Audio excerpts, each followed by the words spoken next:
Is Okay, you want an audio check? seven. There you go. Oh, Dave.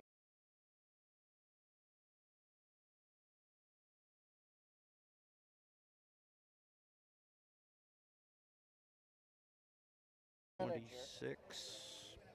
Is Bill Edmonds. Okay.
All right, so we're live. Live from Freiburg Academy. This is Freiburg Academy playoff baseball on Valley Vision and Freiburg Academy TV. Hello there once again, everybody. I'm Jeff Flint, along with Rick West, our videographer Scott Verney, Dave Sartori and his crew of amazing people at Freiburg Academy, and our producer back at the station, Bill Edmonds. And we come to the Southern Maine Class B semifinals.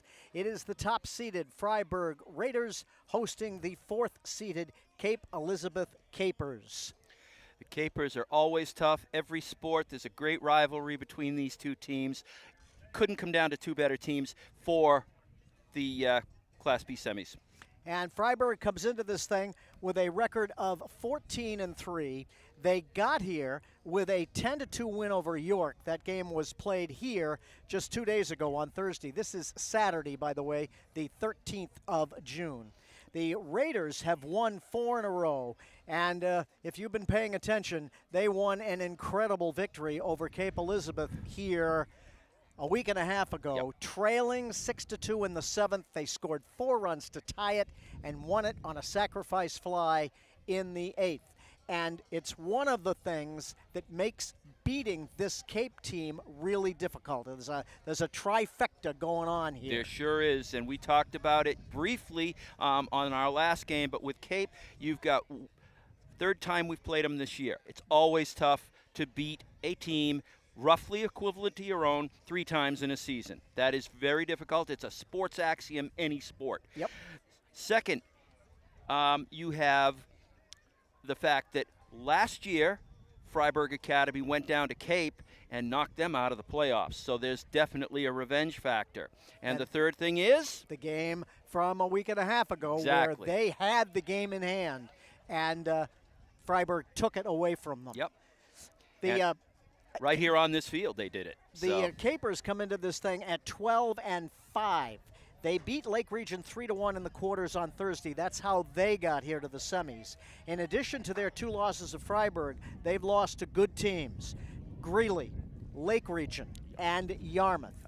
And so these are 2 teams that have not really lost any games that they didn't have some business losing. Yeah, exactly. The games that these 2 teams have lost are games that you could look at before the game and say, this is a toss-up. So, we're looking at a very, very potentially great baseball game here today. Now, one thing I've noticed here today, Jeff, that was totally different from the other day, we have wind, and it is blowing to right field hard. We will see if that is a factor. Raiders, Capers, first pitch comes up next.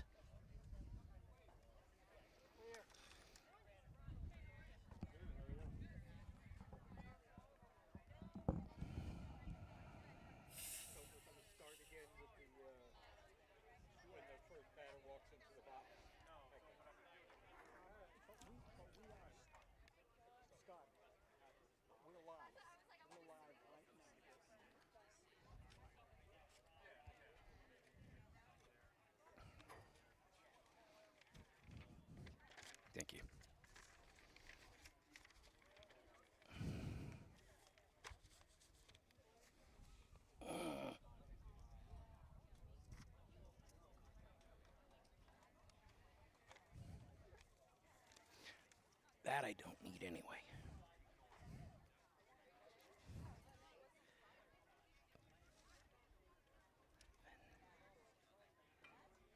Two, 15,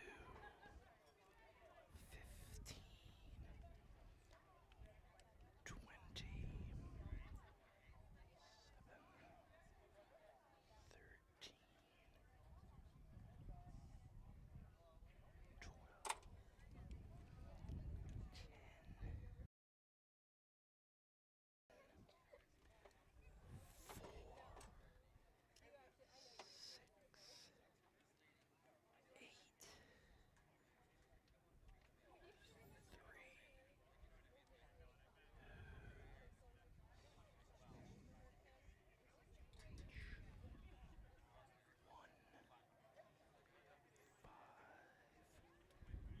7.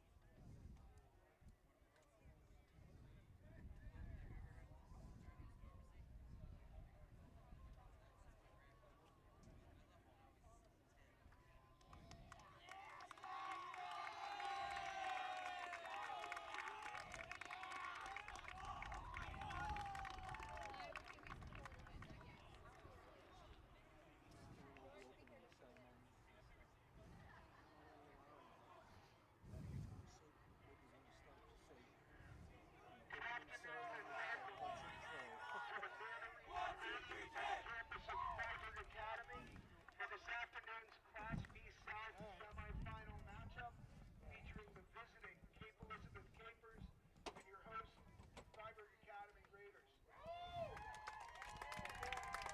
each team to line up along the baseline in front of their dugouts and for spectators to stand if they're able, remove their caps, and join me for the playing of the national anthem. The flag is behind the home dugout next to the stadium field scoreboard. Thank you.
Back here.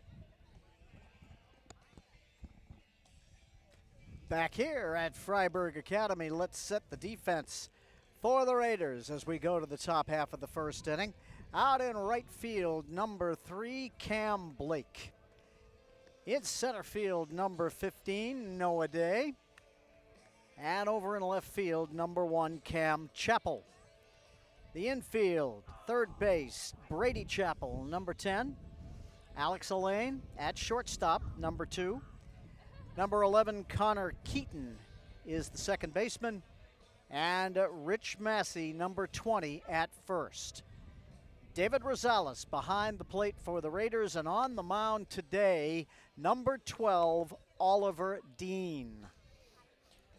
Well, couldn't ask for a more perfect day, but I continue to watch that flag, and we know we've got some home run hitters today, and if the ball gets up in the air, it could definitely go. And also, before we get started, I want to compliment Kevin McDonald and Travis Perry for the great job that they've done on this field, and particularly the infield here this morning. We had some heavy rains yesterday, and it rained a couple of days ago as well. This field is in perfect, and I repeat that word, perfect playing condition, and I know that those two guys put in a lot of hours to get it that way. It is seems not quite as hot as it was 2 days ago, but we are still in the 80s today. We do have that big breeze coming at us from behind, blowing out towards right. So that does mean that anything hit to left could be blown back in. Exactly, and will curl off towards the center fielder. Just about set to go, Jeff. Time for you to do your thing. Leading it off, Max Hayward, the pitcher, number 1. And the first pitch from Dean here in this semifinal is lined right to Alex Elaine at shortstop. He did have to move maybe a step or two to his left. I think he was already moving before it was hit, moving towards where it was going to be hit. And that was a rip. He caught it basically head high, and I saw him kind of jerk that head back as that ball went in his glove with some real zip on it. So line drive out. Justin Strunk, the third baseman, number 2, batting second.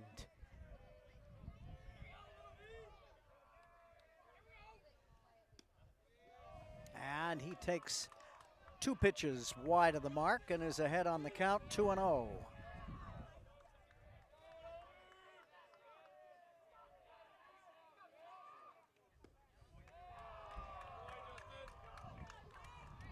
You know, I think that pitch was a strike 2 days ago. It was it might have been. very low strike zone. It was consistent, but we have a different umpire here today, so things will be different. There's a strike.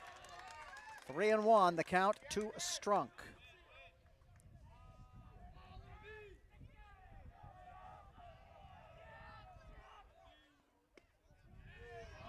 Ball 4. So Strunk draws a walk.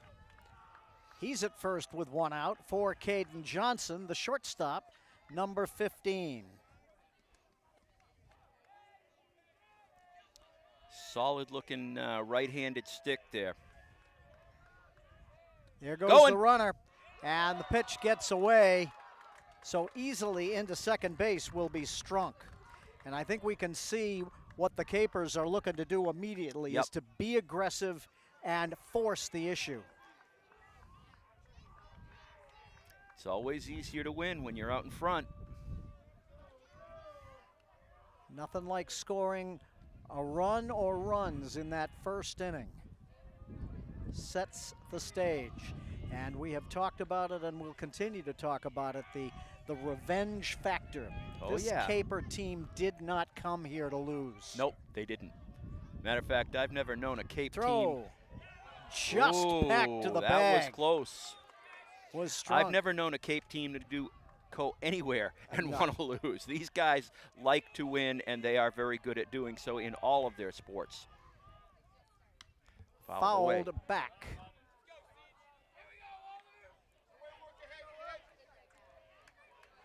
One and one, the count to Johnson.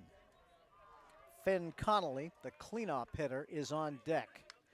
Foul back again. Bong, that one hit one of the posts. Yeah, big uprights, big round hollow black uprights. They make a noise sort of like the gong on the Gong Show. A bit. Throw down. Tried once again to pick him off. There was almost looked like there was miscommunication about which one of the infielders was going to go over and cover second base. Well, there shouldn't be. Basically, when you got a right-handed batter, that's the second baseman's cover. That is hit a mile high on the infield. Keaton has it for the out. That's about as high as you can hit a baseball and keep it in the infield. Keaton struggled with that and struggled with it because of the wind. He started only about 15 feet to the left side of second base, and he ended up very close to first baseman Rich Massey. So there are 2 outs with a runner at second base, and Finn Connolly, the first baseman, stands in. That tells you what that wind's doing up there. That is away for a ball. That time, Elaine snuck in behind the runner at second base.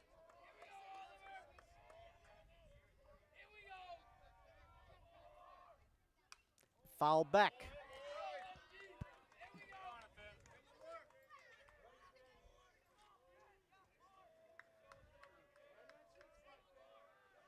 One on one the count to the Capers' first baseman.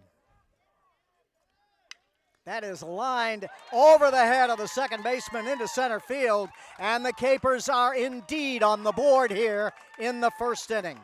A clean line single to center for Finn Connolly, and the Capers have a 1-0 lead very early. That was hit so hard that Keaton actually might have been able to catch it if he could have gotten himself into position. It was a low, hard line drive, but it was so hard, it was by Keaton before he could do anything. Runner going. And there's nobody there. Backed up nicely in center field. By Noah Day.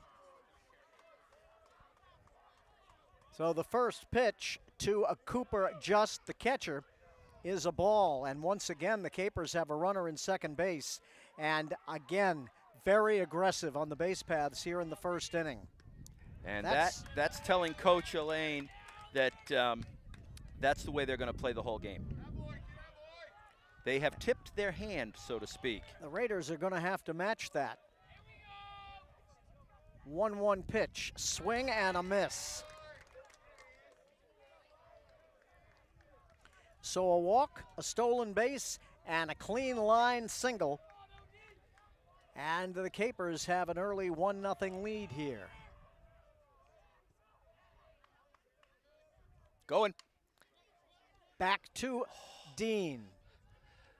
Throws to Massey, they get the out. That was a slick play by the left-hander Dean to be able to get himself into position and find that ball, make the throw. 1-3 on the putout. We have played half an inning. It is 1-0 Cape Elizabeth.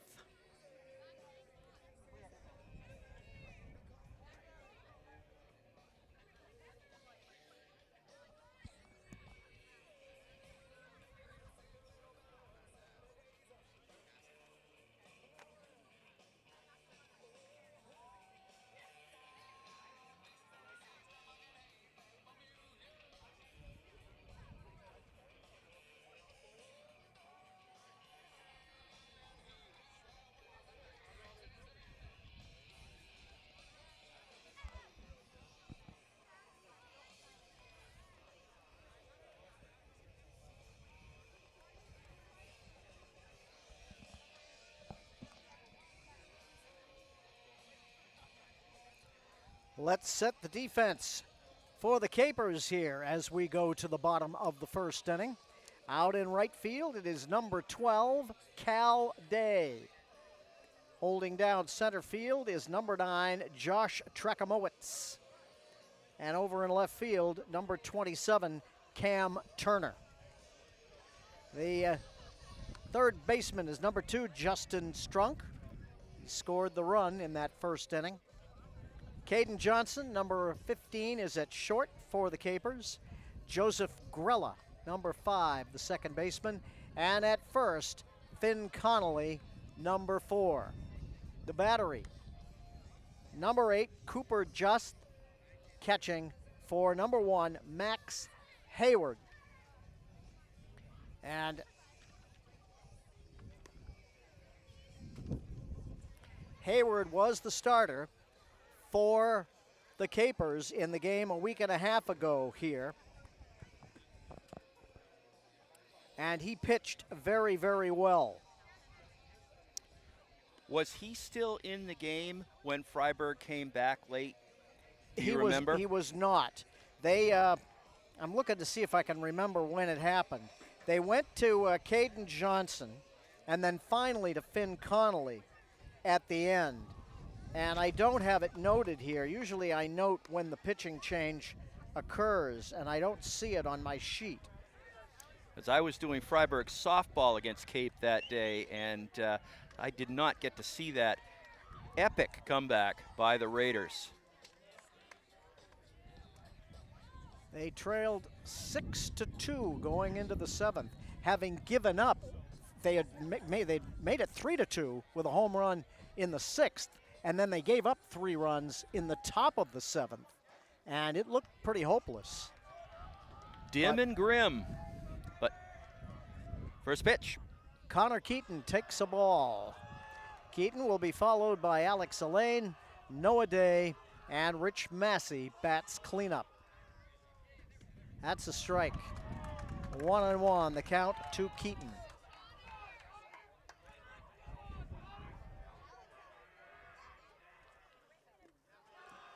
That is in the dirt, and Keaton is ahead on the count, 2-1.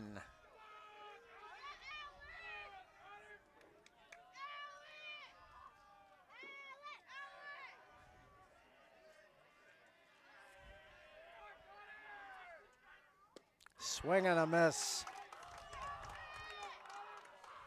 Keaton could not catch up with that one, and it's 2-2.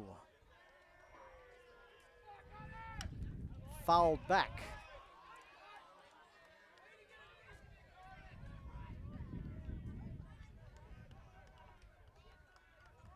Another 2-2 pitch coming.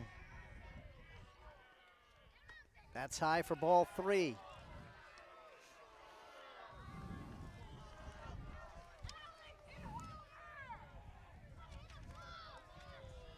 Payoff pitch. Called strike 3.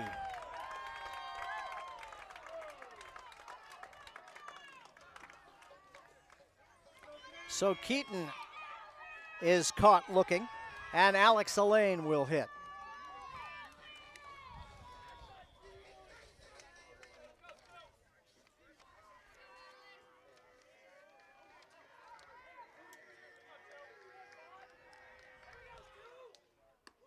He takes one high and away for ball 1.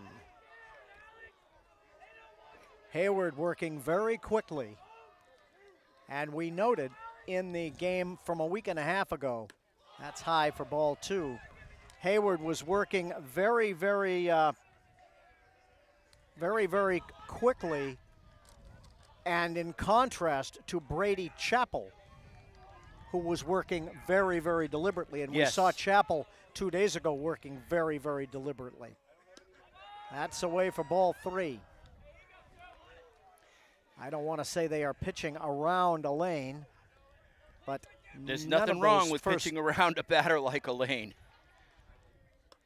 He's a Ball lot 4. less dangerous standing on first base than he is getting to swing on a day like this with the wind blowing in his direction. Or I should say away from his hitting direction. He is at first with 1 out, and just like the Capers in the top of the first, their second batter has walked. Let's see if Elaine is running. The batter is Noah Day. No movement. Day bounces it out, and it is misplayed by the second All the way to baseman. third All is the way to Elaine. third, and Now nobody he's is out going there home. running it. Here comes Elaine to the plate. The throw is off, and the Raiders have very quickly tied it.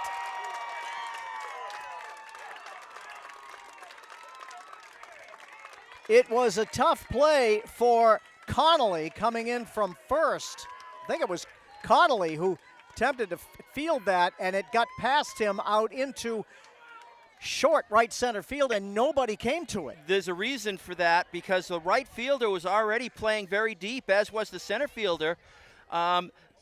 Just with this win today, they're taking that extra step back. So, and Elaine was already on the hoof off first base because of the ground ball. That's a two-base error, and it's a costly one for Cape. The umpires conferred about something, and I'm not sure what it was, but the run is on the board as Elaine comes in. It's an error, and it's multi-base because Yeah. not only does Elaine come all the way in from first, but Day winds up at second base. Yep, definite two-base error. That's 5 bases total. Yep. The batter is Rich Massey.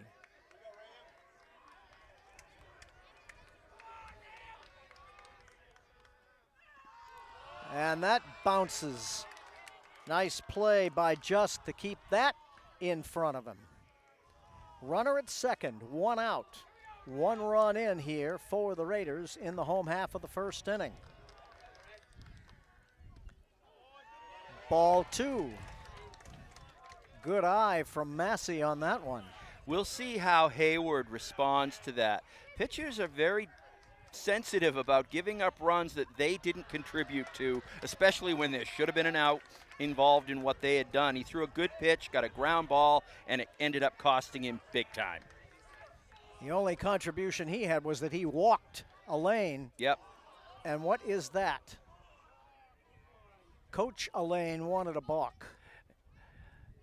All right, there's They something didn't I get- will didn't get definitely one. be keeping my eye on. Well, Hayward had to stop in mid-motion. The 3-0 pitch is up high for ball 4. So 2 walks here in the first inning for Hayward. And the batter is David Rosales. Runners at first and second. Let's see whether Elaine runs for Massey here. Right now he's talking with Rosales, perhaps about bunting.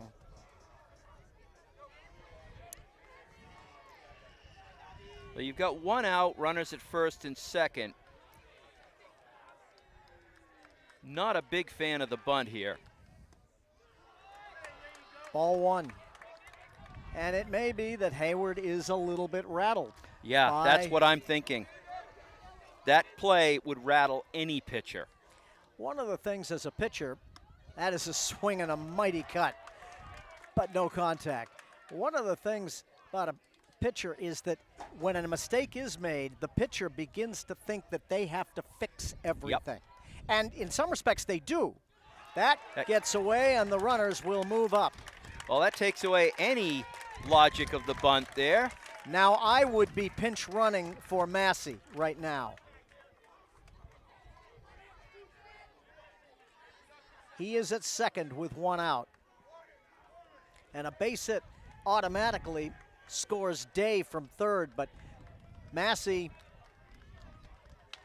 may have some difficulty. That is high. It's now a 3-1 count to Rosales.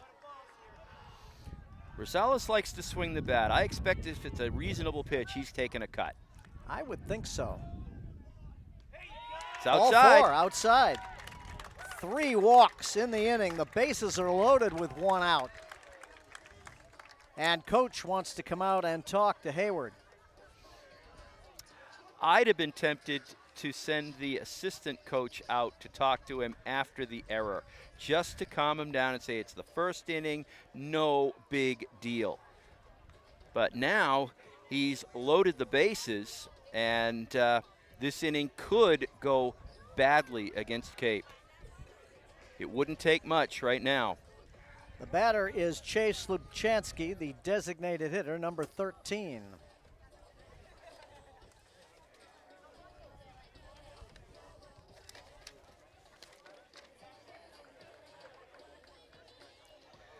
Lubchansky walked twice in the game against York.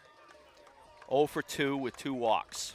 He also had the sacrifice fly in the 8th inning, that scored the winning run against Cape a week and a half ago.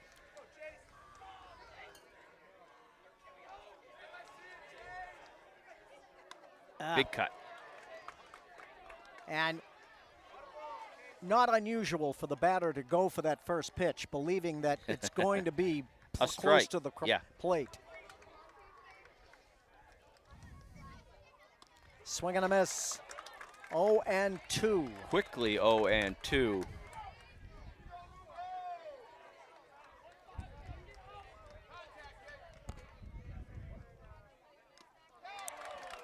Foul tipped into the mitt, and 3 pitches, and Lubchansky is the second out of the inning. That'll leave it up to the pitcher, Oliver Dean. And he can really help himself out with a hit here. Pitchers love to hit. They really do, because when they do get a hit, and at the high school level, they're generally just as good a hitters as anybody else. When they get a hit, it makes them feel so good. First pitch is a ball. There is a good amount of space between the first baseman and the second baseman towards right field here. That's called strike. 1-1 the count to Dean. No place to put him. Sacks are full.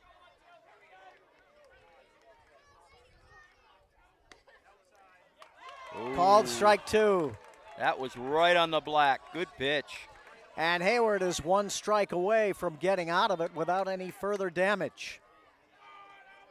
The 1-2 pitch to Dean is ball 2. That was basically right where he threw the last one, and this time it was about a 1/4 inch further outside. Or at least the umpire felt it was. Yeah. 2-2 pitch. Swing and a miss. Hayward, after having all kinds of trouble with control, gets a visit from his manager, or his coach, and strikes out Lubchansky and Dean to get out of it. Raiders get a run to tie it. We've played 1. It is 1-1.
To the second inning we go, and Henry Trowbridge, the designated hitter, will lead it off against Oliver Dean.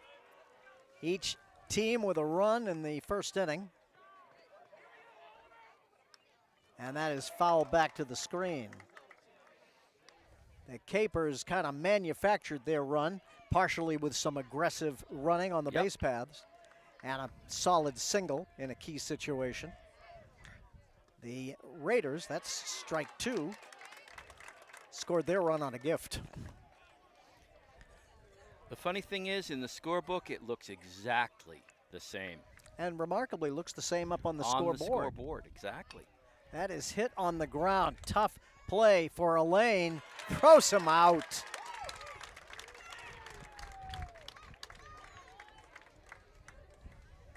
One out in the second for Josh Trakamowitz.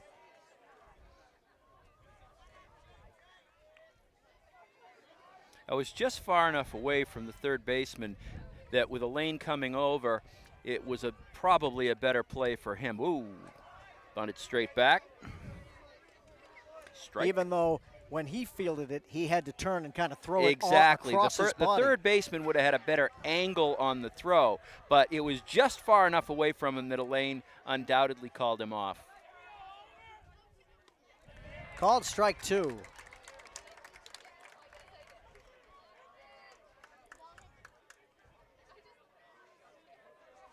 Oh and 2, the count to Trakamowitz. Swing and a miss. First strikeout on the afternoon for Dean, and there are quickly 2 outs in the Capers' second inning. Cal Day, the right fielder, stands in. Hitting 8th in the lineup. Foul tips it at the plate.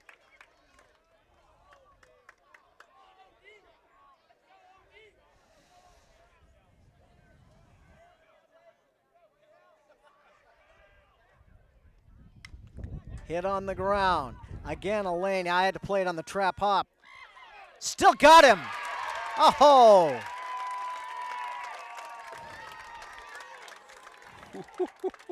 Elaine, he got caught between hops, He sure did. but he made the play. I want to see that on replay. I'll tell you that. That was close. 1, 2, 3 go the Capers in the second inning. We've played an inning and a half, and it is 1-1.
It'll be the Chapel boys leading it off here in the second inning for the Raiders. Starting Brady, with Brady. then Cam. Yep.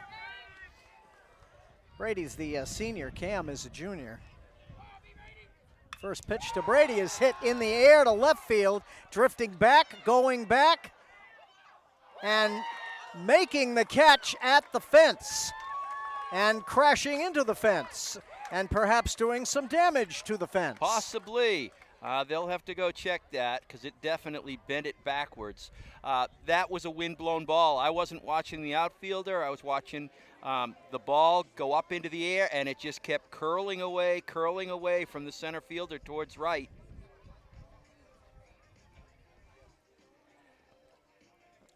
And they are out there working on the fence. Somebody is. Coach from Cape is just questioning the umpire as to whether or not he went through the fence and did not keep the ball in the field of play, which he did. Cam Chappell hits one to right field. And the out is made there. So 2 quick outs on 2 hard hit balls On here. 2 pitches. And Connor Keaton will hit. He struck out in the first inning.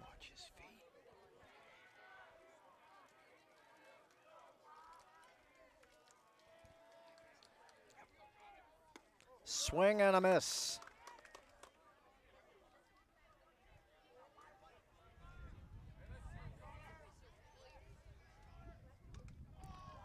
That bounces in there.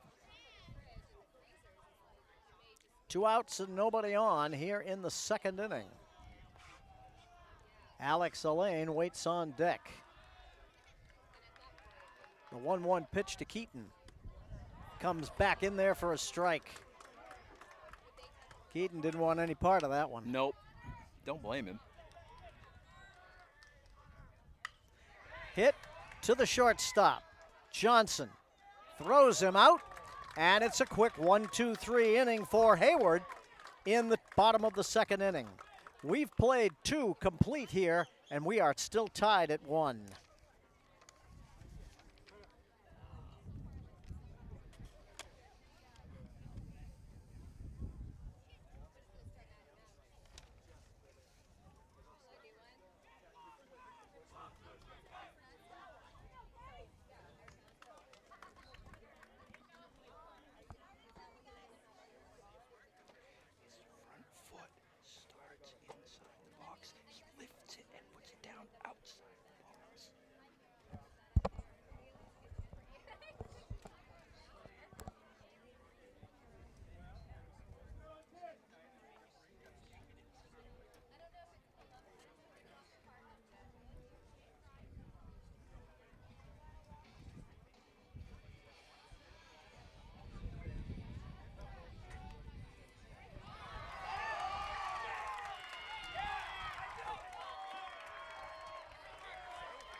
There was some discussion, apparently, about,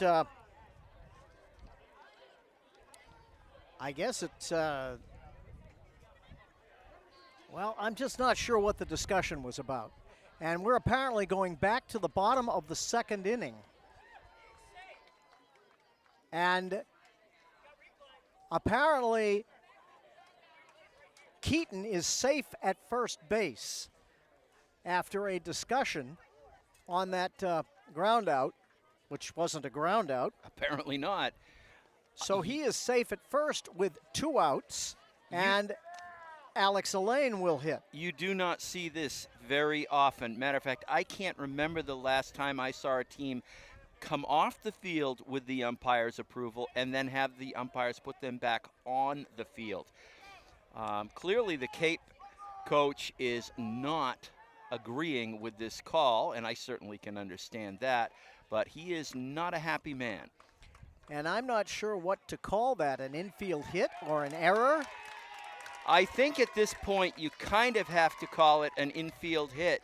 The only thing I could think of is maybe the foot was off the bag, and one umpire called it an out, the other safe, and didn't communicate that to the Cape fielders.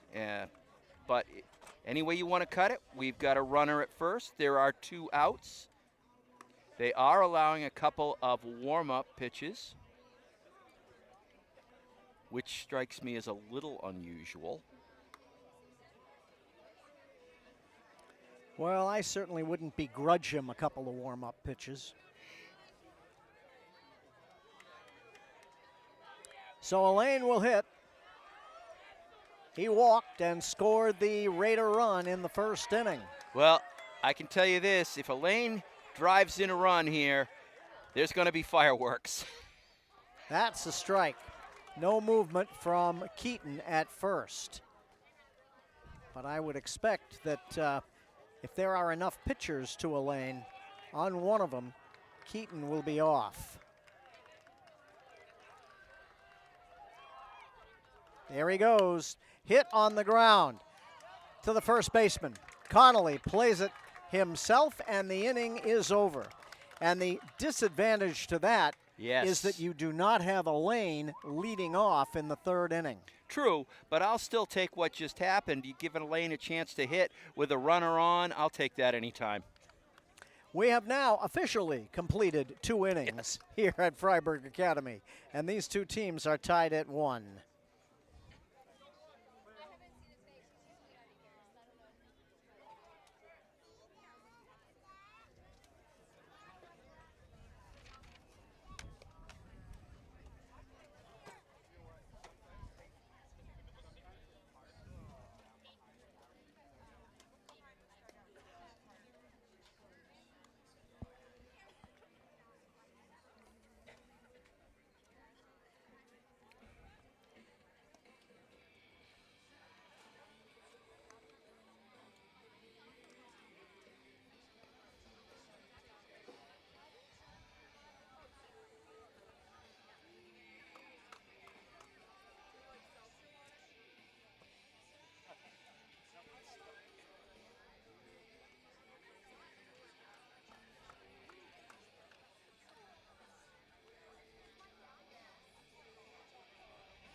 Joseph Grella will lead it off for the Capers here in the top of the third inning.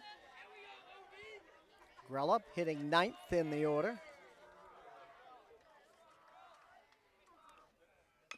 Hit on the ground. Keaton Slowly. dropped at first base. The slowness of that ball hit, the way it was hit, the throw had to be really strong and right on target. I think he'd have been safe even if Massey holds onto it. So do we call it an infield hit or an error on I Massey? hate to say it, in this particular case, you have to call it an error, but because you can't assume anything. That is popped up off first. That's going to be out of play. Massey runs all the way to where he can't run anymore Yep. and ran out of real estate. So, yeah, unfortunately, I have to call that an E3. So the batter is Max Hayward. He lined out to the shortstop on the first pitch of the game. Hit it almost right to where Elaine was standing. That is hit on the ground to the second base. Beauty. To Elaine for one. On to first and a double play. Tailor-made double play ball. 4-6-3. Keaton doing a beautiful job picking that up and just shoveling it out of his glove right to Elaine, who completes the throw to first. That is a picture-perfect double play, and I'll tell you right now, Connor Keaton's thinking, I got this. That was awesome. The batter is Justin Strunk. He walked and scored the Capers' run in the first inning.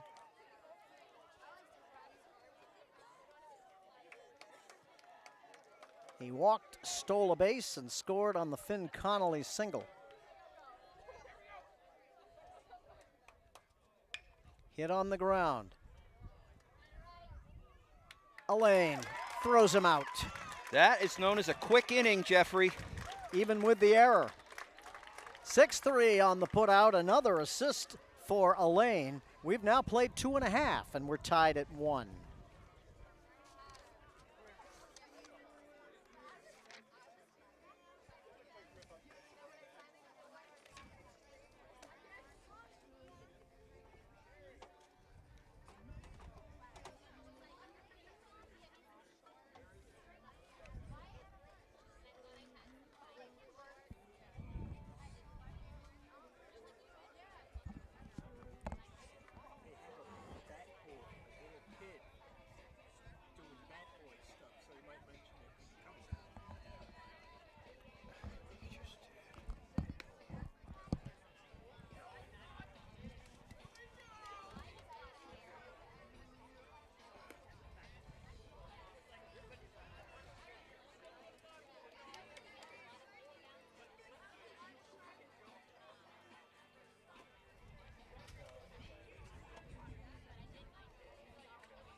It'll be the 3, 4, and 5 hitters for the Academy as we go to the bottom of the third inning. Noah Day, Rich Massey, and David Rosales. Day reached on a very costly error in the first inning Sure did. that resulted in Elaine scoring all the way from first.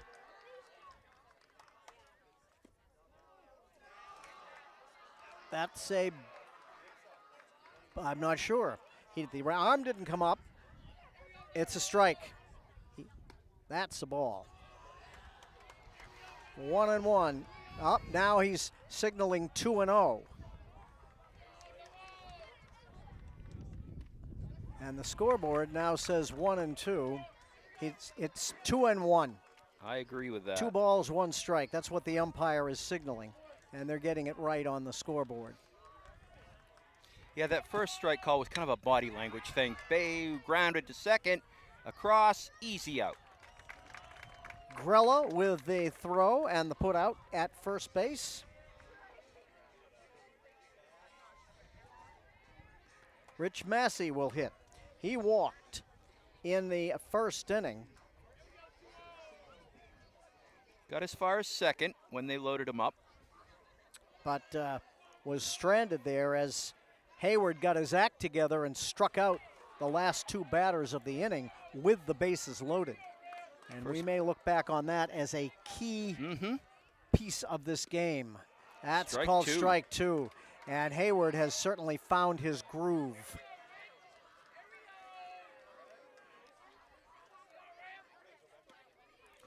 Called strike three. It was a kind of a late call, but I think the ump just wanted to give it a little bit of style, and he did. Strike three. So quickly, 2 outs in the Raider third, and David Rosales will hit. I like umps with style. It is kind of nice. It's gives the game a little something. I'm not Yep. sure what. Style, maybe? Style. Entertainment value. The first pitch to Rosales is a ball. Rosales walked to load the bases in that first inning, and he takes one up high for ball 2. And he got stranded at first base.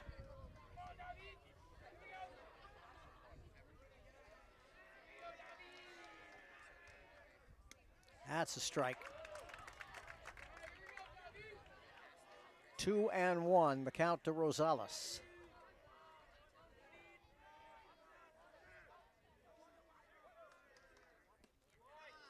That's away for ball 3. Which is exactly the count that he had last time when he walked. 3-1. Yeah, we talked about how he might be swinging at that 3-1 pitch, and it wasn't anywhere near where he might want to swing at it. Nope. That one actually was surprised he didn't offer it, that one. Full count at 3-2. Ball 4. So Rosales walks for the second time. And for the second straight inning, the Raiders have a runner at first with 2 outs. A little more conventional this A time. little more. Yep. Chase Lubchansky, the designated hitter, stands in. He was a strikeout victim in that first inning. Hayward struck out the side in the first. But in between the strikeouts, 3 walks and an error produced a run. Going. There goes Rosales. Throw down to Uh-oh. second base. Out at second. That was a. Now they're saying he's safe. Apparently the ball came loose. Yep. I knew the throw was there. It was a question of whether the ball stayed in the glove. And it did not. The pitch was a strike. So a runner at second base with 2 outs. That is, I believe, low for a ball. It is. Rosales lucky to be at second base. Yeah. A 1-1 pitch. Big cut. Swing and a miss.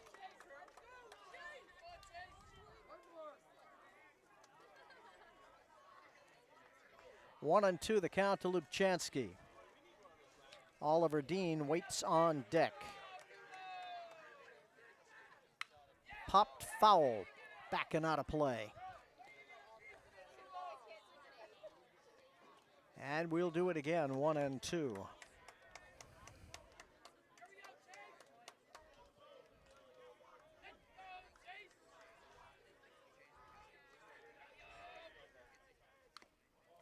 Fouled at the plate. Just cut a piece of it. And once again, we will do it again, 1 and 2.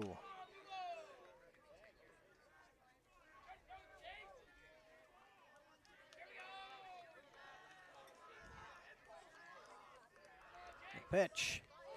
Hits him. That is not what he wanted to do there. Not with 2 strikes in particularly.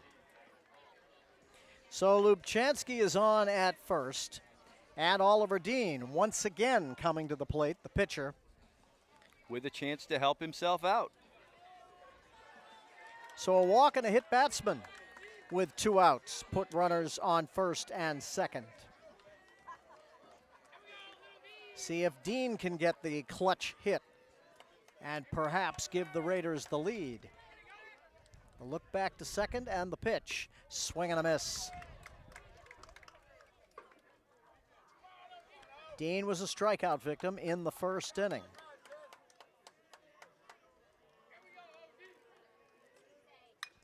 Hit in the air. Left center field, the left fielder coming in. And he has it for the out. Cam Turner with the play, and the inning is over. Raiders leave 2. They have left 5 in the first 3 innings. We've played 3 complete. It is tied at 1.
Caden Johnson, the shortstop, leads it off for the Capers in the 4th inning. He popped a second, sky-high pop-up. He hits that one up the gap in right center field. That one goes up to the fence. Johnson rounds first, heads to second, and he will slide in there, although he didn't need to, with a leadoff double. That was a poke. Good hard shot to the old classic, hit 'em where they ain't, according to Wee Willie Keeler. Star of baseball in its early days. Before my time. Hard to believe. Given that gray beard you're sporting there. Exactly. But yeah, that was a great hit and a great way to start off the inning for Cape. Runner in scoring position with nobody out for Finn Connolly, and he singled to center, knocking in the only run that the Capers have in the game so far. That was back in the first inning. And he did that with 2 outs.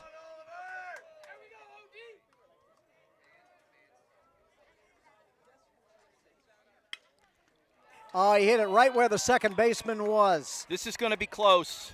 The throw to the plate is not going to be in time. Throw down a second, goes into center field.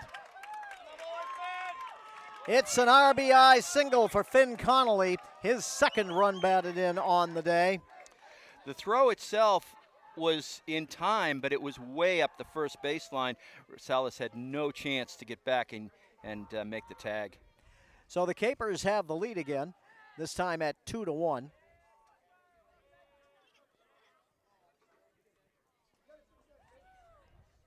Keaton was sneaking in second base behind the, trying to get in behind the runner. And I'm not sure that ball, he would have been in a position to get it, yep. But he would have been a lot closer to it if he had not done that. Yep. And, well, they seem to have fixed it. We had trouble with second base here an earlier game. They seem to have gotten it back into position. Sometimes dirt gets down into the square hole that the peg under the base has, and it just lifts it enough to make it pop off relatively easily. Cooper Just bunts Oh, it down beauty. the third base line. Beautiful bunt. Throw to first.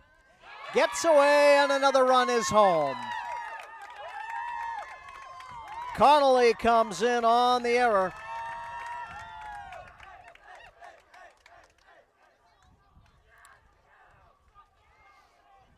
I'm going to call that a bunt single. Oh, I agree completely. Unfortunately, you also have to give an error on the throw because the runner is at second base. So it is both of those things. And the runner scored exactly from third.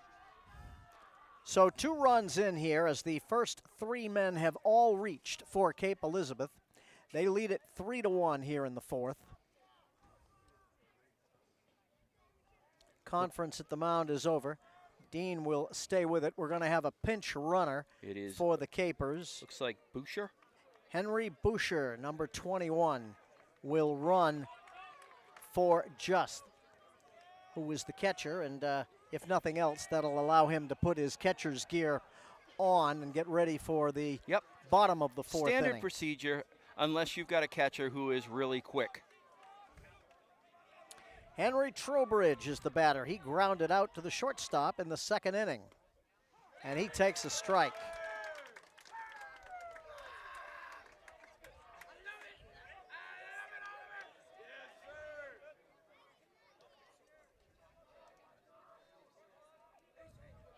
They throw to second base. They got him! And they telegraphed it. Dean looked back, gave the pinch runner plenty of opportunity to get back, and he did not. And boy, is that one embarrassing thing to happen when you come in to pinch run and get picked off. So 1 out and the base is empty. But you called it, Jeff. That was telegraphed all day long.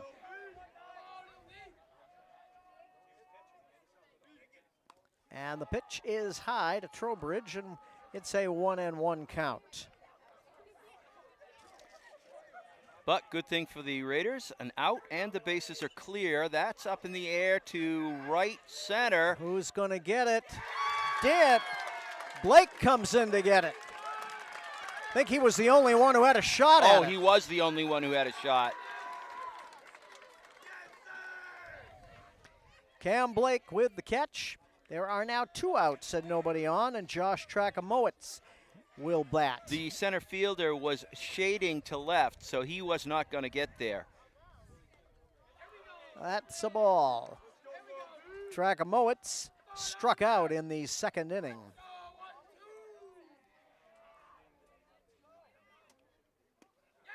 That's a called strike.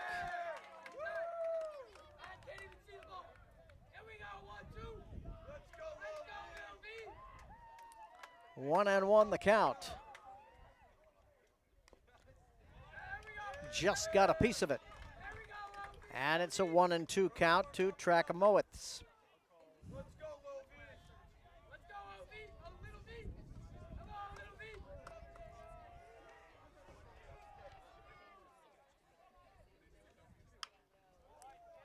Hit off the screen and into the media booth.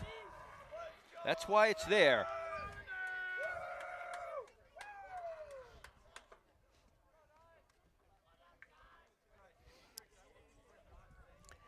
We'll do it again, 1-2. 2 outs and nobody on, but 2 runs already in here for the Capers. Swing and a miss. So Dean gets the fly out and the strikeout after the pickoff, and no further damage. But the errors, one of the runs is earned, the second one is not. 2 runs for the Capers. We've played 3.5. We're halfway through this thing, and it is 3-1 Cape Elizabeth.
Once again, the Chapel boys will bat 1 and 2 here.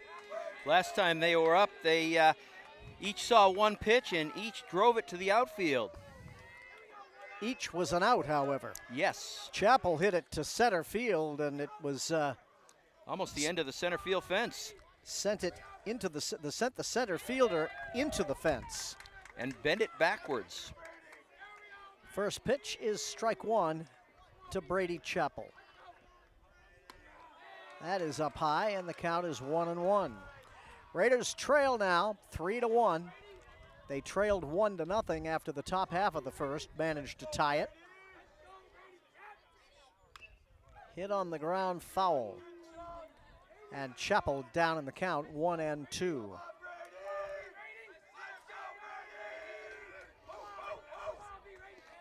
You can probably hear it through my mic. Brady has quite the cheering section behind me. That one is outside for ball 2.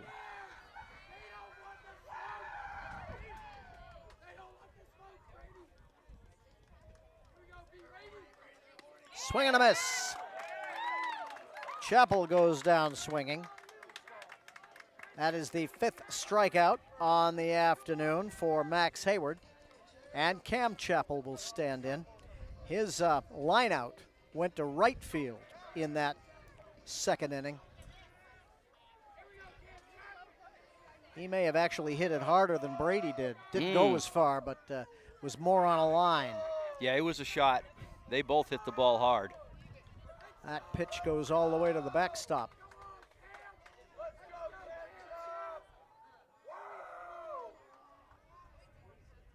Swing and a miss.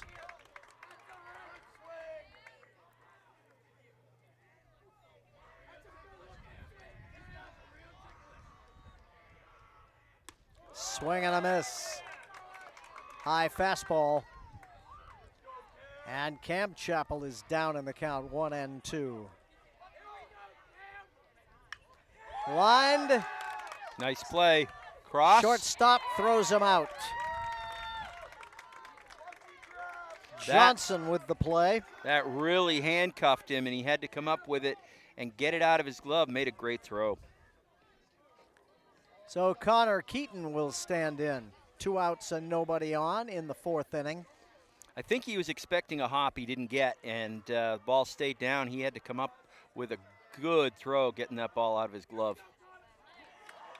Keaton struck out in the first and then reached on what we're calling an infield single in the 2nd inning. We called him out, ended the inning, and then the umpires conferred, and oh, that's a strike.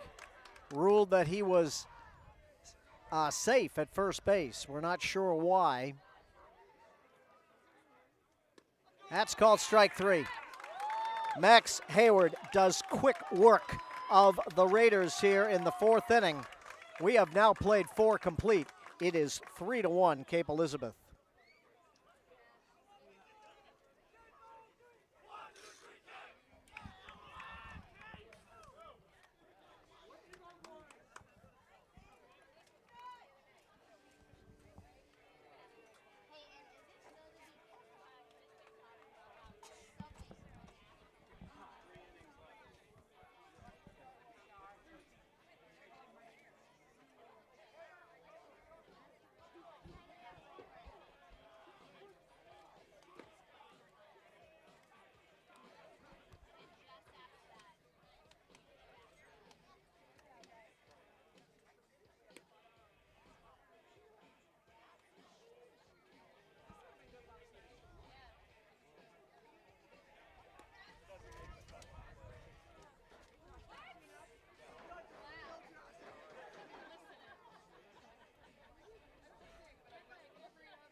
It'll be the 8-9-1 batters for the Capers as they try to build on a 2-run lead here in the 5th inning. Cal Day grounded out to the shortstop in the 2nd inning, and he takes a strike. 1-1 the count.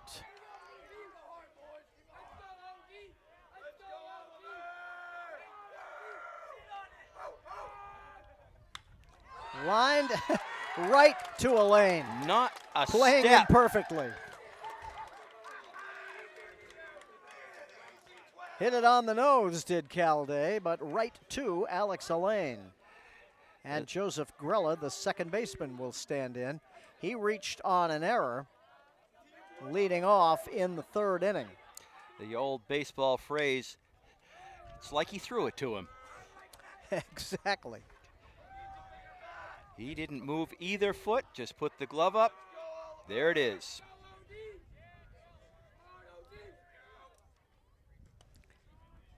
That did not come back over the plate off speed pitch. And it's 1-1 to Grella. That missed by quite a bit. Off the backstop and rolled all the way back to Rosales. 2-1 pitch. Strike 2.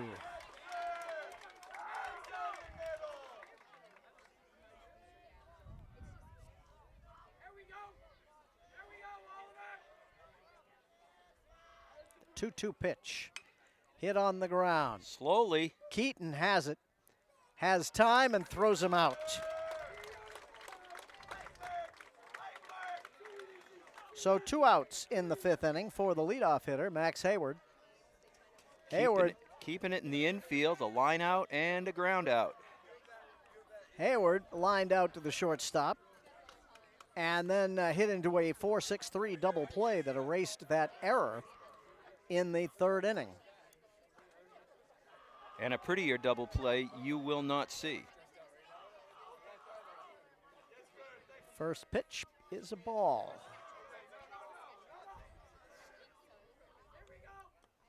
Second pitch is also a ball.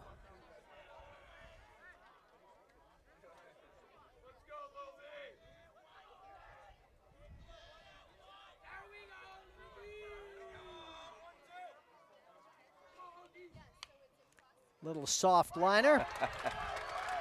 Massey has it for the out.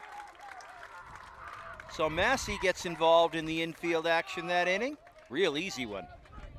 1, 2, 3 go the Capers in the 5th. We have now played 4.5. Getting towards the end of the ball game, Raiders trail by 2, 3-1.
Alex Elaine will lead it off for the Raiders. He walked and scored the lone Freiburg run in the first inning and grounded out to the first baseman unassisted in the second.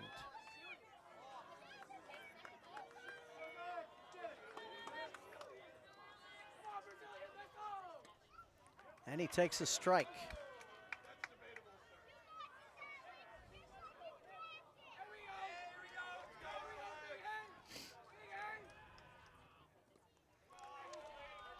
In the dirt for ball one. Max Hayward had trouble in the first inning. His coach came out, talked to him, and he's pretty much breezed since then. Yep. That is ball two. He's being very careful with Elaine here, though. But you don't want to be too careful. You've got to get the batter out, and the only way to do that is to come after him. Elaine's going to do what Elaine's going to do. You've got to do what you've got to do as the pitcher. 2-1 pitch. Hit to center field. Going back and making the play is Drakomowicz, and there's one out in the fifth. That's a big out.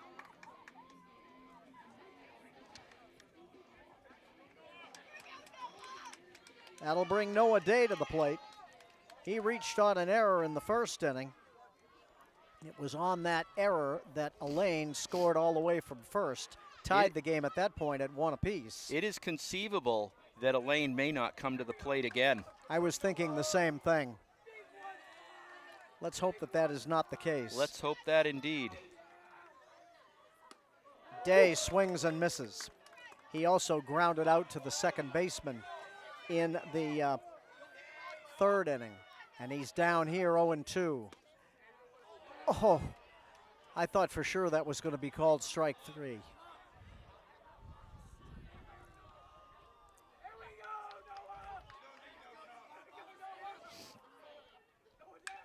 Hit on the ground. Tough play for the shortstop. He comes up, throwing, safe at first base.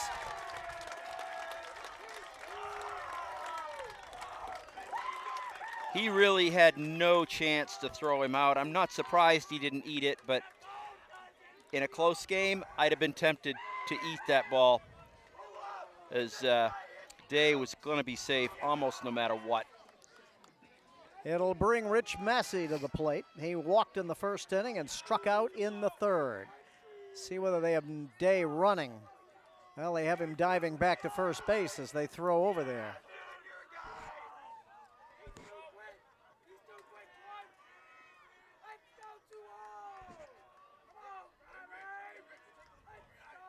There goes the runner. Pitch is a strike, but it's mishandled. Juth couldn't get it out of his, he got it out of the glove, but couldn't pull it down. So Day had a great gets jump. a stolen base. Had a great jump. He is in scoring position with one out, and it is a one-strike count to Massey. Hit on the ground. Shortstop throws, gets him, and Day goes to third. So fielder's choice, 6-3, and that's 2 down. But as you say, Jeff, runner at third. All up to David Rosales. He has walked twice and stolen a base. He's been stranded on the base paths twice. Swing and a miss. And the book on him, I think, is that you can throw it past him.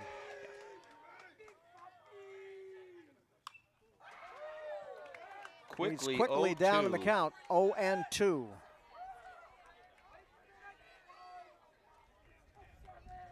I think it was Noah Day who stole home in the game the other day. A straight steal? Here he's coming down the line. The pitch is in the dirt for a ball.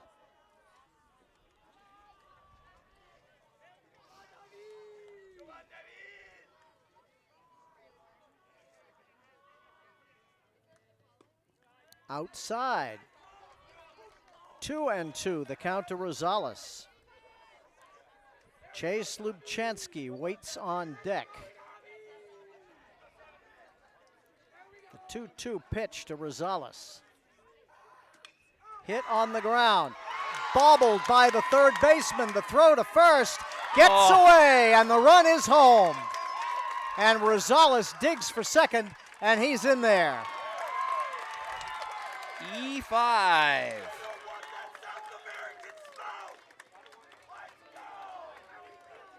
And the run comes in as Day scores from third, and it's now a 3-2 game. Once the third baseman bobbles the ball, you're not going to get the run out, or you just eat it. Now you've got a runner at second who's the tying run.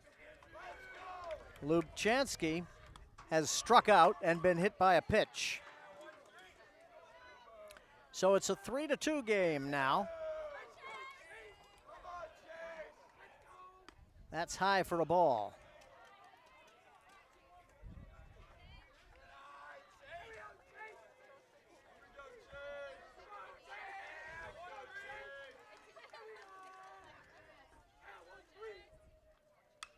Popped up.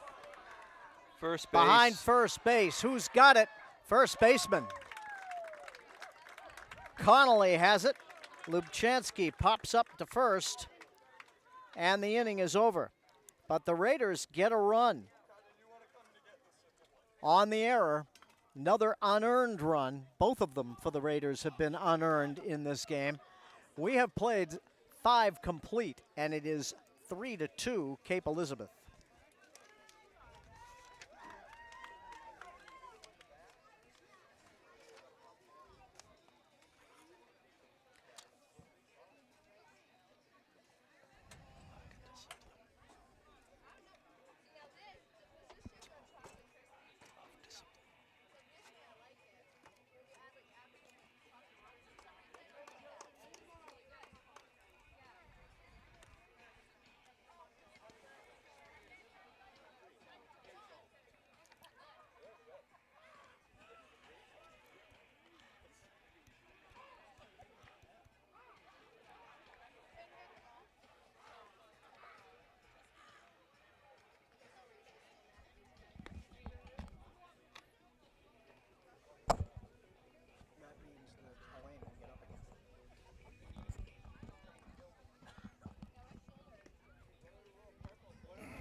To the 6th inning we go, and Justin Strunk.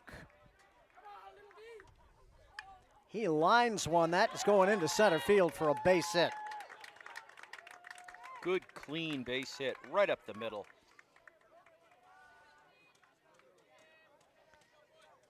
So the Capers put the lead runner on here in the 6th for Caden Johnson, who has a double to right center field in 2 trips, and he has scored a run. He doubled leading off in the 4th inning, the 2-run 4th. Throw to first. That was closer than it looked.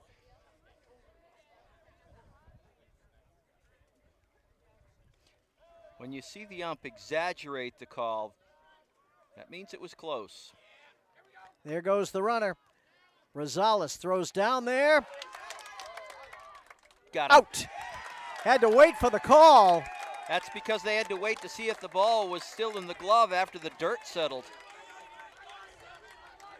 So Strunk, that time the aggressiveness was didn't pay off, I guess, for the Capers. 1 out and nobody on, and Caden Johnson. Pitch was a ball. That is hit on the ground. Nice little hop for Elaine, and he throws him out.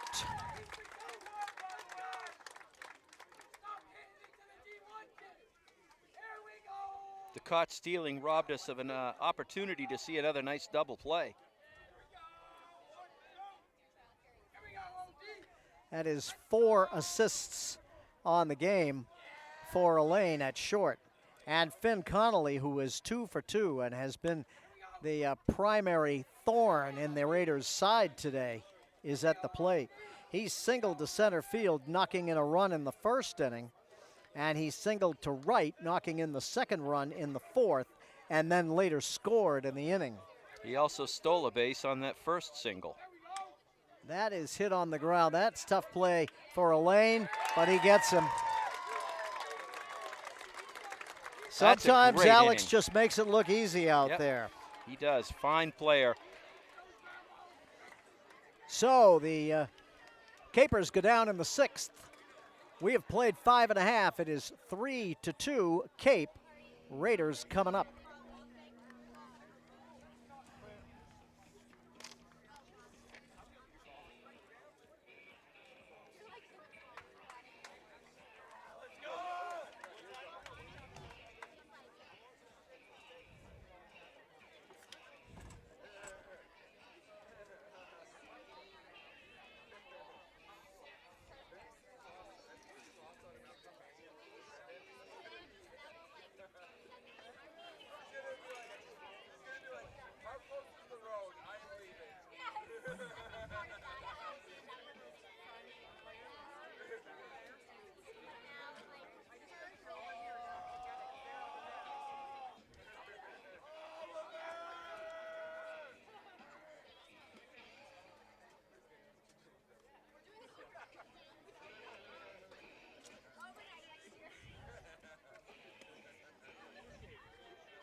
It'll be the lower third of the order for the Raiders here as we go to the 6th inning.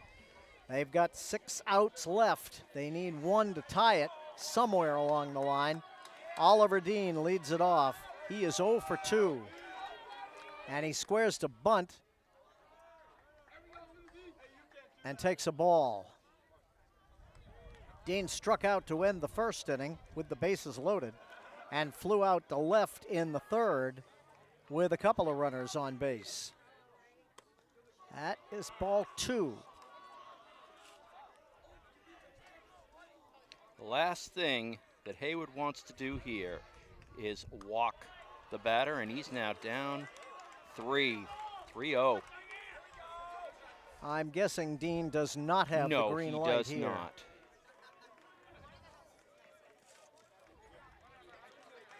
The 3-0 pitch is a strike. Do you take another one? Just hoping for the walk? I would, if it's close. That's strike 2. That one So Hayward was, comes back from 3-0. Yep. And it is a 3-2 count to Dean. Hits it in the air. that may be a short tough left. play. The left fielder, actually, it's not as short left as I thought. Yeah, Turner came, didn't have to come in all that far and makes the play. So Dean flies out to left, and there's 1 out here in the 6th.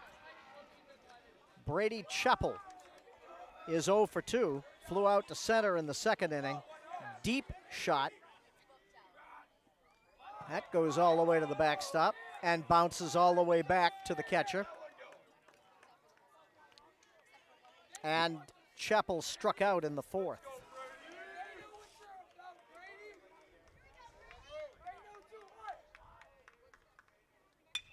Hit on the Ow. ground, off the pitcher. There will be no play. That hit Hayward pretty hard. It's an infield single. I can tell you from the sound of the ball hitting him, it got him in the foot.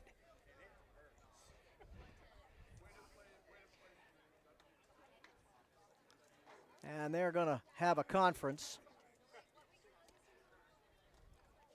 That thud sound, the dull thud, is an indication it got him in the shoe as opposed to just above in the ankle, which would have probably precluded him from standing there and taking a few warm-up pitches. Which he is going to do. You can bet he wants to stay in there. Oh, yes. And you can bet they want him to stay in there. And he is going to stay in there. Hayward has gone the distance. He's walked 4, but 3 of those were in the first inning.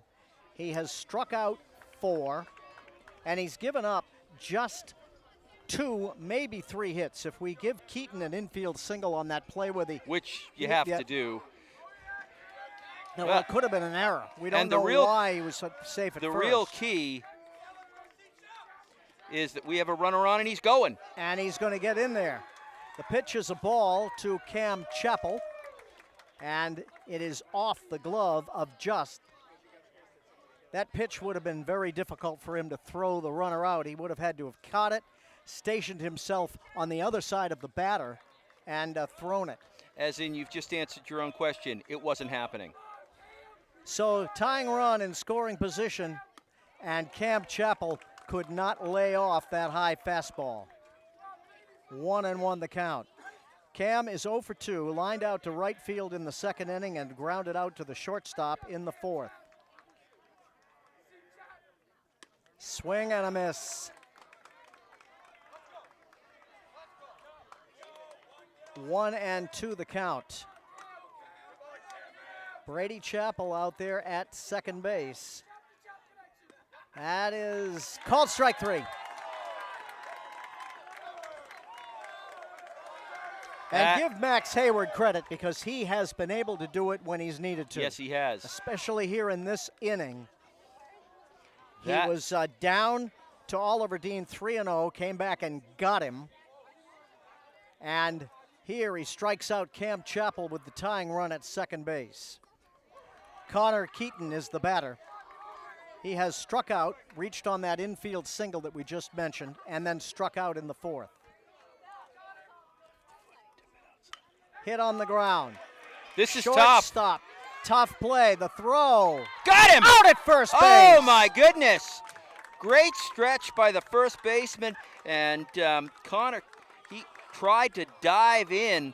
There's always been a lot of question whether it's better to take the big stride and try and cross the base on the run or to slide into it face first. And there's never been a clear answer to that one. That time, if it mattered, it didn't work for the Raiders. We have played 6 innings complete. It is 3-2 Capers.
To the 7th inning we go, and Cooper Just will lead it off.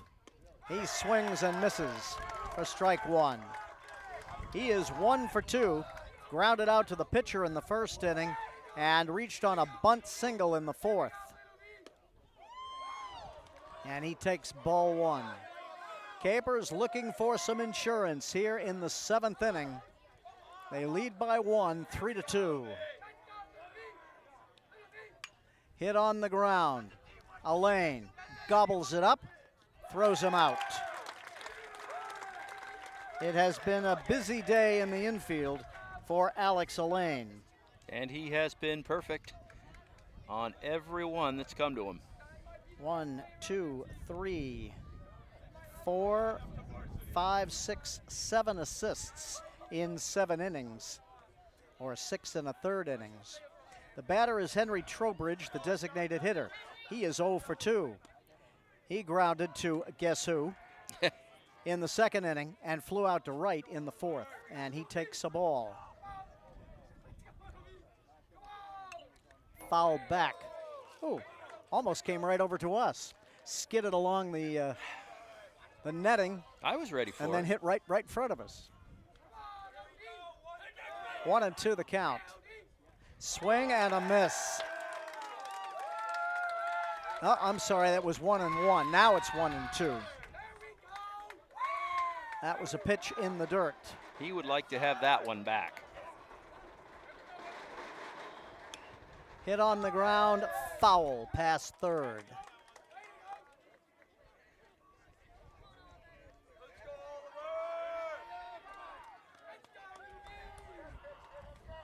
Capers have 5 hits today. I tried to get him to swing at that pitch in the dirt again. And it's 2-2 the count. 3 of those hits came in the 2-run 4th inning, which is the difference in the game right now.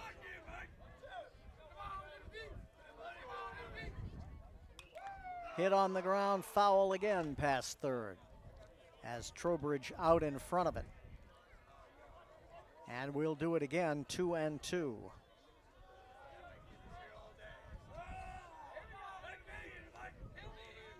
Swing and a miss. Off-speed pitch. And Trowbridge is the 2nd out here in the 7th inning.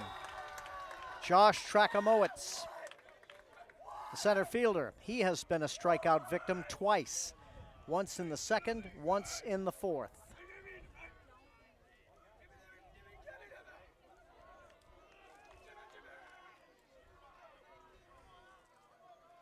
Two outs and nobody on in the 7th.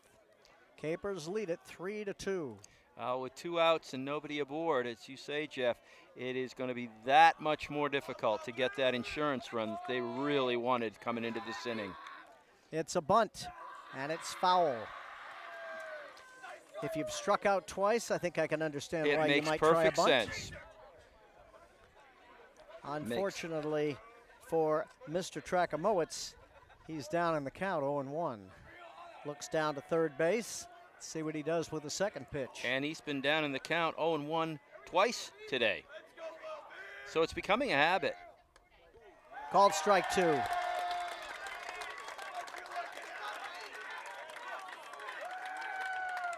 I'll tell you one thing, Jeff. They get Trakamowicz out, and this place is going to go wild. Swing and a miss. 2 strikeouts in the 7th inning for Oliver Dean. He's got 1, 2, 3, 4 of them on the day. And now 1, 2, 3 go the Capers in the 7th. Now it is up to the offense. They've got to come up with 1 to tie, 2 to win.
Here we go. Home half of the 7th inning. It all comes down to this. The Raiders trail by 1. They've got the meat of their order, the 2, 3, and 4 hitters. Alex Alleyne and Noah Day and Rich Massey. Alleyne is 0 for 2 today. Walked and scored in the first. Are you saying he's due? He takes a strike on the outside corner. He is grounded out to the first baseman unassisted and lined out to center. And this could be his last at-bat in a Raider uniform. He is quickly behind in the count, 0-2. Hayward is showing absolutely no ill effects from being hit in the foot. He has gone all the way in this thing, and he really has been masterful. Not to take anything away from Oliver Dean, who has pitched very well. But Hayward's given up 3 hits, and all 3 of them have been of the infield variety. Ball 2. 2-2 to Alleyne. Trying to get on, leading off here in the 7th. Foul back. Just got a piece of it. Count holds, 2-2.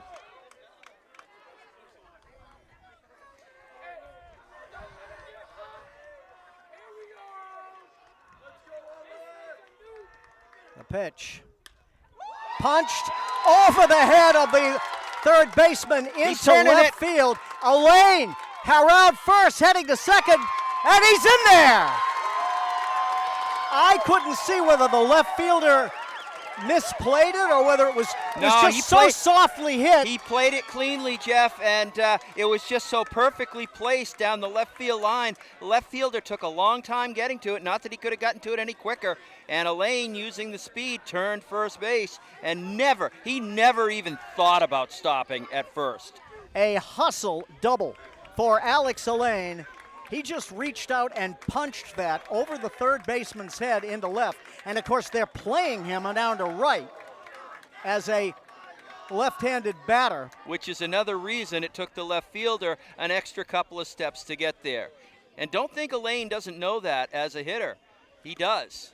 We are going to have a pitching change for the Raiders. Number 15, Caden Johnson is coming in, and he's taking his warm-ups. Johnson, the starting shortstop, and I'm guessing that's going to move Hayward to that shortstop position. We'll have to wait and see. Nobody out, runner at second base, Noah Day, the batter. Do you bunt, try to get him to third? It's a tough call here. This is one of those moments where everything rides on the manager's decision at this point. Do you try to play for the 1 run, or do you go for the win here in the bottom of the 7th? Play for the tie at home and the win on the road is one of the baseball adages. I've always felt you can't win the game unless you tie it first. Until you tie it. Be interesting to see if Alleyne might be on the move from second base. That will be what I'm watching right here off the bat. How are they going to get him to third base without giving up an out?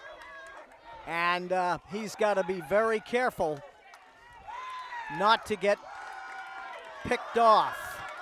So here is Noah Day. He is 1 for 3. Reached on an error in the first inning. That scored a run. Grounded out to the second baseman in the third and had an infield single in the 5th. Also stole a base.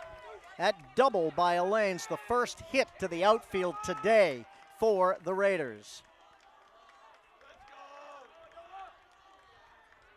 They try to pick him off. It's a good thing they didn't throw. The second baseman was moving back toward his position. I think that was an intentional play, just to kind of, are they going to say this may be a balk? Oh, we've got spectators out in center field behind the fence. Yeah, that's And they true. are distracting the batter. So they're going to go out, I believe, and move those kids from out there. There's about a half a dozen or so of them.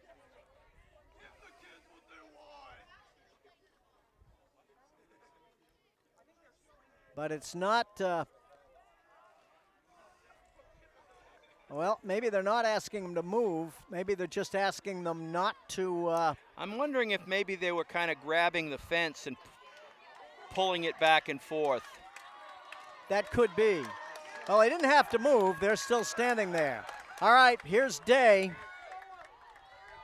The pitch to him is low for the ball.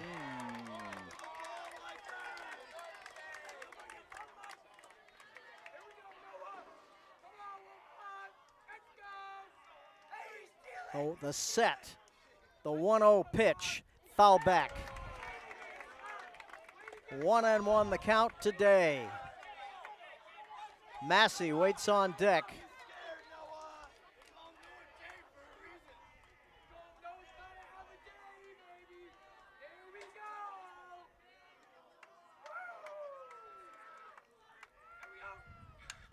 Hit to right field and deep. Going back and off the unable to wall. make the play. This will Elaine score will the tying score. run as Elaine comes around third. He's in and we are tied at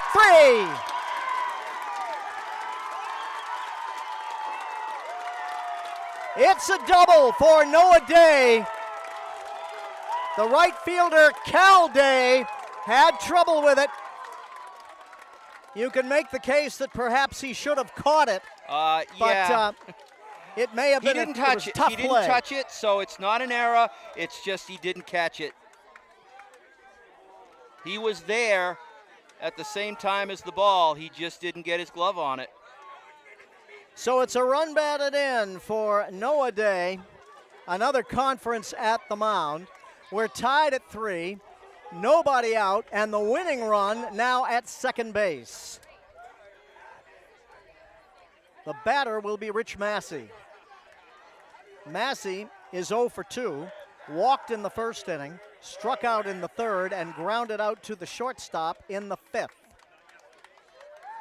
See, I would want someone up there right now who could bunt and get Day to third with less than 2 outs. Easy for me to say, I'm such the master strategist. So the first pitch to Massey is fouled back. He is not bunting. And once again, the second baseman, Grella, sneaking back in there to second base. It creates that huge hole. That is a ball.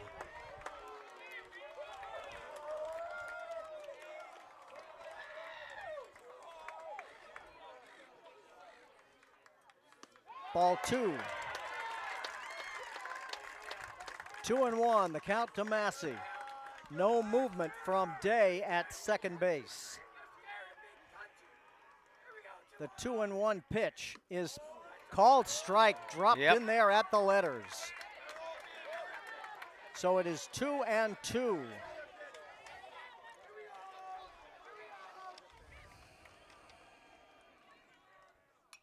Foul back. Massey stays alive. 2-2 the count.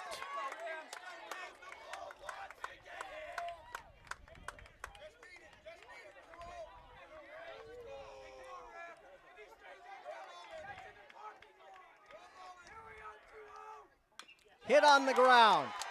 Tough play for the third baseman. He has nowhere to go. A little bit of indecision. He thought maybe he could get Day coming around, and the question is, did he go out of the baseline?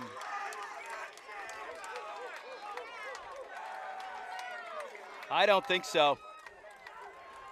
He's still standing on third. I don't see any. No, I've seen nothing that would indicate to me that he did. The third baseman made the play, and as you said, a moment of indecision, and it was, it's not an error of commission, it's an error of omission. You've got to make that throw and get that out. Let the runner go to third. By doing what he did, now it's first and third, no outs. And I know what he wanted to do, but it was the wrong choice. David Rosales is the hitter. winning run at third with nobody out, and they are going to walk him. We have a pinch runner for Massey. I believe that's Oliver Alaco, number 17. So he goes into second base. His run does not mean anything, nor does Rosales. And the batter is Chase Lubchansky. Nobody out. Pitch is low for the ball. This is what they call hero time, Jeff. And Lubchansky was the one who hit the sacrifice fly to beat these guys in the 8th inning a week and a half ago. Hits it. That's That's it. another. The That's Raiders it. win it. Single to right for Lubchansky. Raiders get 2 runs in the 7th. They come from behind. They will advance to the Southern Maine championship game on Tuesday. What a win for the Raiders here this afternoon. 4-3 the final. We will wrap it up right after this.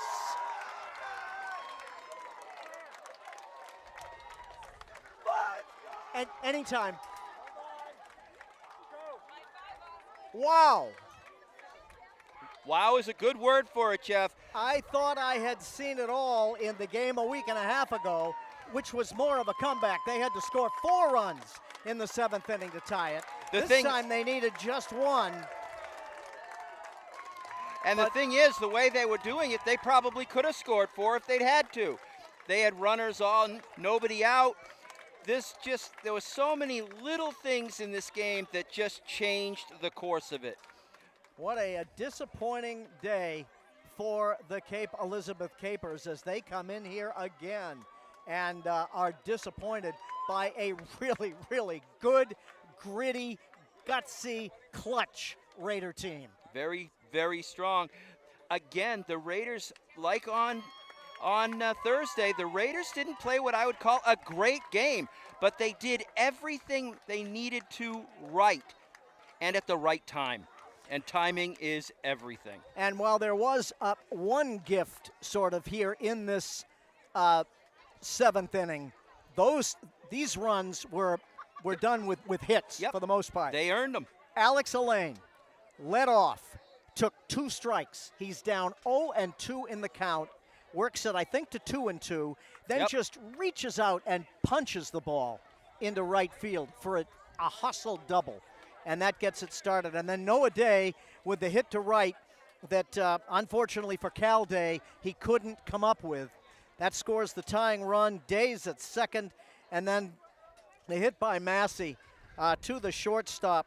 Not sure even who was playing shortstop at that time because Johnson had come in to pitch. I believe it was Hayward. Hayward. But it doesn't. So that's the way it works. And the key, as you started to say, is Elaine going down 0-2 and getting an opposite field base hit. They were playing him to pull. They were playing the wind blowing to right. And by dropping it down that third baseline, it allowed him to go into second with the hustle double, puts himself in scoring position with nobody out. And from there, it just sort of snowballed for the Raiders. On that ground ball by Massey, there was no play. Day gets into third. Massey is safe at first. They run for him with Alaco. They walk Rosales intentionally to load the bases, hoping to get the ground ball in the force play at home. Instead, Chase Lubchansky, who was 0 for 2 because he got hit by a pitch. He got hit, yep. And was due, gets the clutch single to right to knock in Day from third. As you pointed out, it also was Lubchansky that had the big hit here a week and a half ago to beat Cape. The sacrifice fly it was at that point, but he got the ball into the outfield with that runner at third. And I think what I saw from the coach at third when Lubchansky was going to stand up there to hit was he pointed to the outfield, out to left field. Yep. And I think he was pointing to said, just get the ball out there. into the outfield.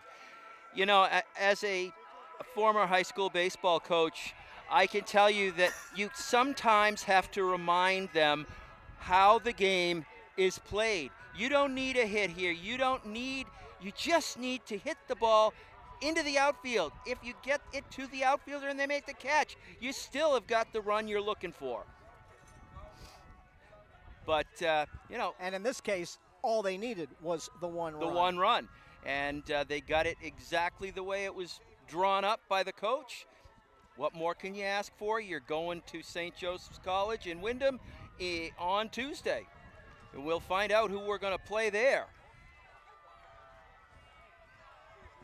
We will be playing the winner of the Greeley-Levitt game, which is being played today. Mhm. And when you are watching this, unless you are watching it live, you'll Which know we who hope that you will are. be. Both Levitt and Greeley are strong teams. They have the ability, just like Cape did, just like York did, to win anytime they take the field. So this is still a ways to go for the Raiders. And Greeley was one of the teams that Freiburg lost to during the regular season Yes, let's not forget that. by a run. So a terrific comeback once again for this Raider team. I don't want to say this is a team of destiny, but they are sure playing like It's one. got that sort of aura to it that last year they get there and they just couldn't finish it. This year they've got a mission. They've won the first two. Now they got two more to go. So it'll be the Raiders and either Greeley or Levitt for the Southern Maine Championship at St. Joe's on Tuesday. We will be there. We will. I hope you are too. For my videographer, Scott Verney, for my partner here, Rick West, for all the people at Freiburg Academy, led by Dave. Dave Sartori. Dave Sartori. I'm Jeff Flint. Thanks for joining us once again for Freiburg Academy Baseball. We'll see you Tuesday from St. Joe's. You will.